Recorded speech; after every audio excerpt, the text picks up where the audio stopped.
يا معشر المسلمين والجمرة المؤمنين رحمكم الله.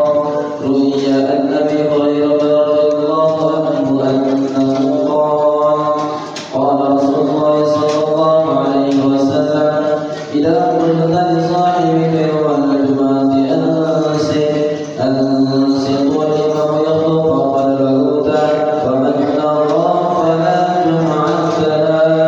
أنصت واسمعوا وأطيعوا رحمكم الله.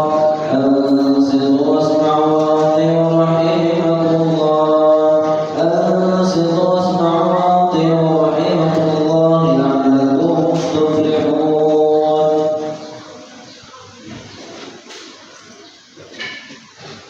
اللهم صل على سيدنا محمد. اللهم صل على سيدنا محمد. اللهم صل وسلم على سيدنا محمد يا كريم.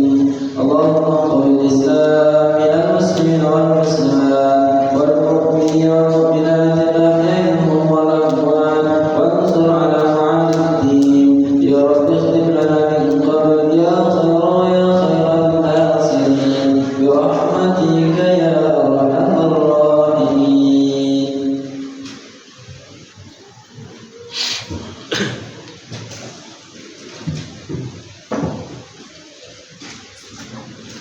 Assalamualaikum warahmatullahi wabarakatuh.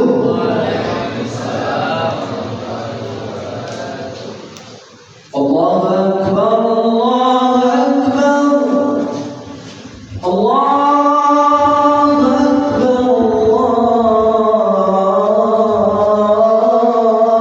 Allahu Akbar. Asyhadu an la ilaha illallah.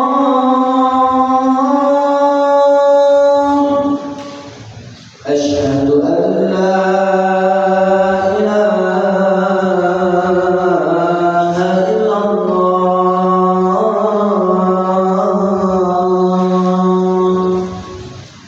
Asyhadu anna Muhammadar Rasulullah.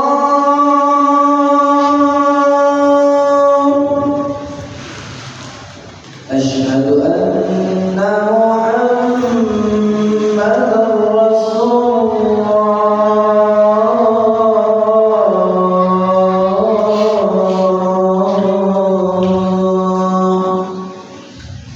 Hayya 'alas salat.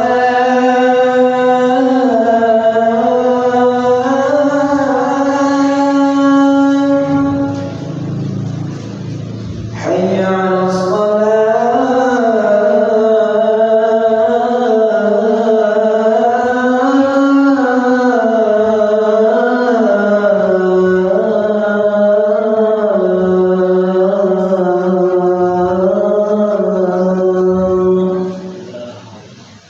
Hayya 'alal falah.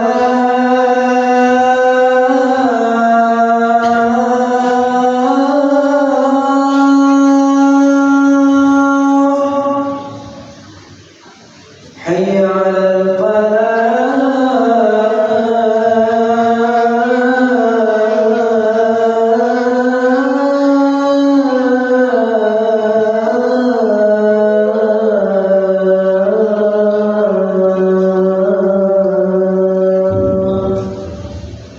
Allahu Akbar, Allahu Akbar. La ilaha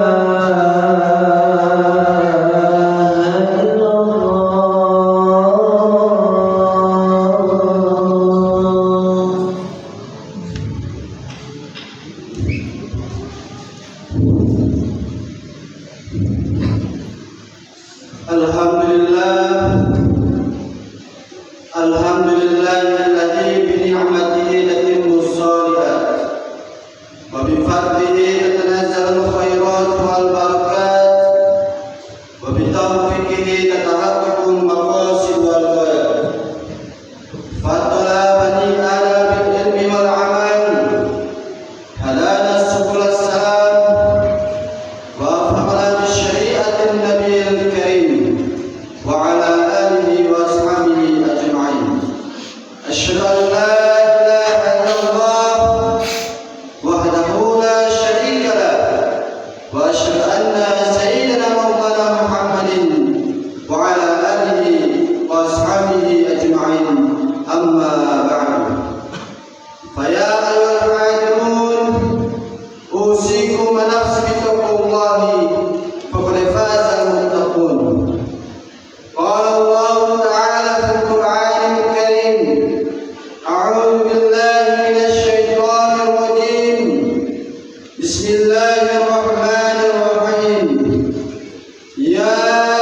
أيها الذين آمنوا اتقوا الله حق تقاته ولا تموتن إلا وأنتم مسلمون.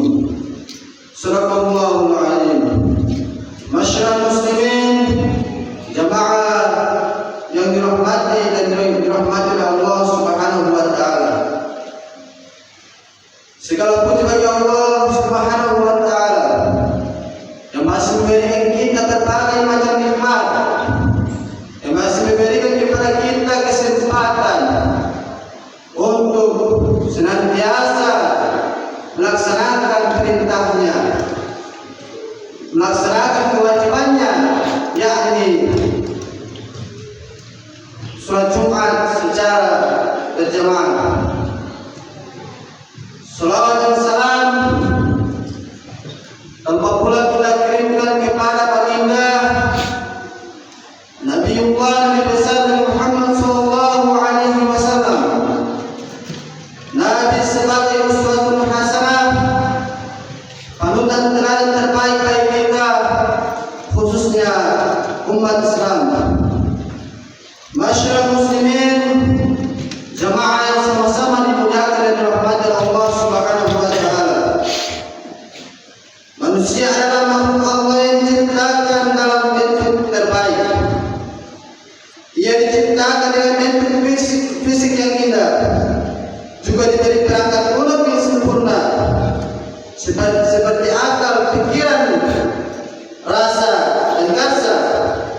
Manusia berbeda dari makhluk Allah lainnya. Malaikat diciptakan hanya memiliki akal tanpa diberi syahwat dan nafsu.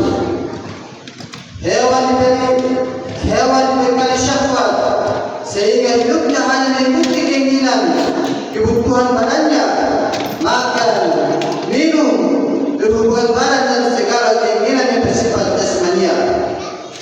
Sementara setan diciptakan hanya dengan pegang nafsu, sehingga sepanjang hidupnya selalu ikat akan nikmat Allah. Manusia sebagaimana disebutkan dalam surat At-Tin ayat 4, diciptakan dalam bentuk yang sebaik-baiknya. Laqad khalaqnal insana fi ahsani taqwim. Sesungguhnya kami telah menciptakan manusia dalam bentuk sebaik-baik. Manusia diciptakan dengan segala sesuatu dikaruniakan kepada malaikat, hewan dan setan, yakni berupa akal pikiran, syahwat dan hawa nafsu. Oleh karena itu, kehidupan umat manusia lebih dinamis karena manusia berjuang dalam tarikat antara ketigaannya. Manusia bisa menjadi seperti malaikat, hanya tunduk dan patuh kepada Allah.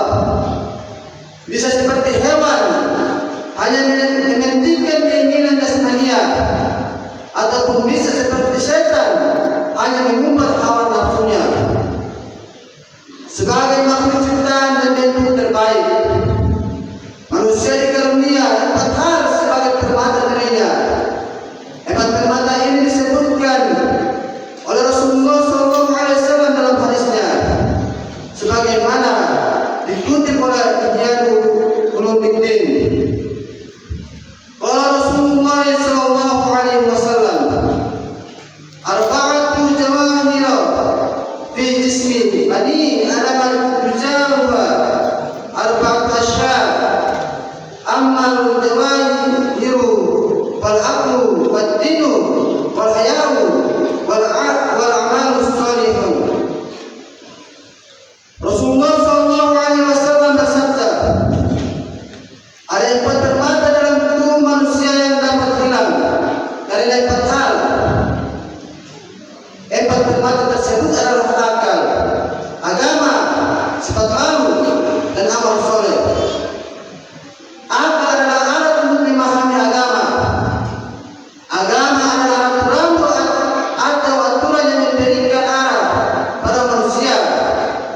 Sifat malu adalah pengendali, dan amal soleh adalah buah dari akal, memahami agama dengan pengendalian berupa sifat malu tadi.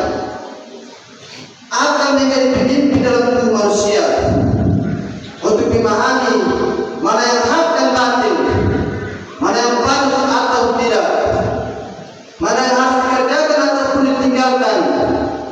Ibnu Hajar al-Asqalani dalam kitabnya Tasawwurul Ibad mendefinisikan akal sebagai jauharun ruhaniyun Allah Ta'ala muta'allaqun bi batini insani yu'rafu bil haqqi wal batil. Permata rohani ciptaan Allah yang berbeda dengan jasad manusia untuk mengetahui sesuatu yang hak dan batil. Masyaallah muslimin, sama-sama dimuliakan dan dirahmati Allah Subhanahu wa taala. Permata kedua yang dikurniakan Allah kepada manusia adalah agama. Agama adalah aturan atau norma yang mengarahkan akal manusia untuk menerima hal-hal yang baik, layak dan pantas. Agama menjadi pedoman bagaimana manusia menjalani kehidupannya, bagaimana mengendalikan syahwat dan nafsu. Akal sehat akan mengarahkan kita dapat menerima agama yang hanif, lurus, yang mampu memberikan ketenangan lahir dan batin, dan dapat melahirkan sifat pengendali hal malu serta membuahkan amal soleh. Malu merupakan sifat yang dikembangkan oleh agama untuk mengendalikan perilaku manusia yang dapat membedakan kita dengan hewan ataupun setan. Oleh karena itu, Ibnu Hajar al-Asqalani membagi malu menjadi dua, yakni hayaun nafsiyun dan hayaun imaniyun. Hayaun nafsiyun adalah rasa malu yang diberikan Allah pada setiap manusia, seperti rasa malu memperlihatkan auratnya dan sejenisnya. Sifat ini yang diberikan pada hewan, sementara hayaun imaniyun adalah an yamna'a mu'minu min fi'li ma'asi khawfan min Allah. Ketika seorang mukmin mampu mencegah dirinya untuk berbuat maksiat karena takut kepada Allah Subhanahu wa taala. Sifat ini hanya diberikan kepada orang mukmin yang mampu menggunakan akalnya untuk memahami perintah dan larangan Allah. Karena itu, wajar jika Rasulullah pernah memberikan nasihat kepada sahabatnya dengan mengatakan, al-haya'u minal iman. Malu itu sebagai mana dari iman. Malu itu sebagian dari iman. Malu untuk berbuat maksiat, malu meninggalkan perintah agama, malu tidak berbuat baik dan lain sebagainya. Masyarakat muslimin, jamaah salat Jumat yang insyaallah dirahmati dan dimuliakan oleh Allah Subhanahu wa taala. Permata yang terakhir yang dimiliki manusia adalah amal soleh, yakni perbuatan yang baik menurut kaidah agama.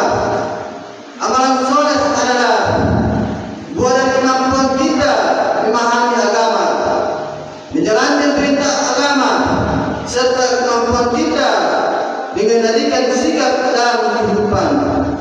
Banyak orang mampu memahami agama atau mengerti ilmu agama, tetapi tidak mampu mengendalikan syahwat dan hawa nafsunya, sehingga dia tidak memiliki rasa malu. Maka dia hanya bisa melakukan sesuatu hanya berorientasi pada kebutuhannya yang kadang merugikan orang lain.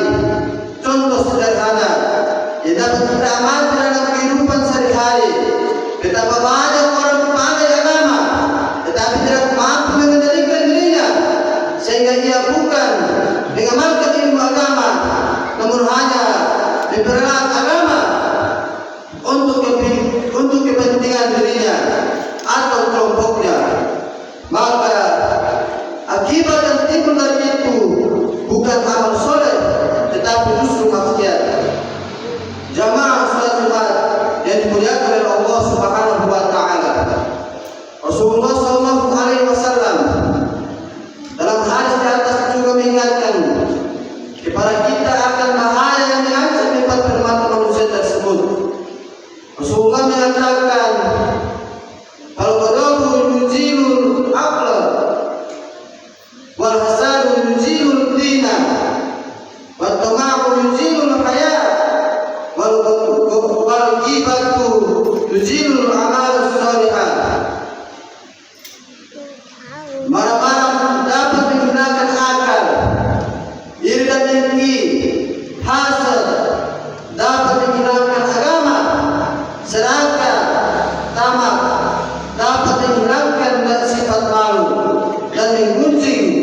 gibah, dapat menghilangkan amal soleh. Masyarakat muslimin rahimakumullah, semoga di khutbah siang hari ini apa yang kami sampaikan kepada jamaah sekalian bisa sama-sama kita amalkan. Barakallahu li wa lakum fil Qur'anil azim wa nafa'ani wa iyyakum bima fihi min al-ayati wa dzikril hakim wa taqabbal minna wa minkum tilawatahu innahu huwal ghafurur rahim.